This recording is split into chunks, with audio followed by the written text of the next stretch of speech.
Hey everybody, got something different for you today. Nothing going on here in the shop, but rather I wanted to let you know that episode 2 of the podcast that Josh from Detail Corps Media and I have been working on has dropped. So this week we're talking about OBD2 tools and using them with your Aston Martin. So you might want to check that out. Here's a clip of something I hope that's interesting.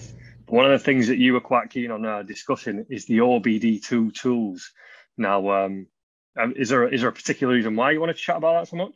Oh yeah, because in the forums, there's probably a question a day that starts something like, hey guys, I've got this, warning message that's popped up on my dash, or my car is doing this weird thing. And the thing they should be doing right away before they even post, I think, is they should be hooking up their own OBD2 tool and asking the car what's wrong with it. So if you want to hear more about that, please tune in to the podcast. It's posted over on Josh's channel, and there'll be a link down in the description below. And we're going to take turns on who's posting the podcast, so keep tuned in to my channel as well. But hopefully you enjoy it. Leave a comment down below if you do. Thanks for watching.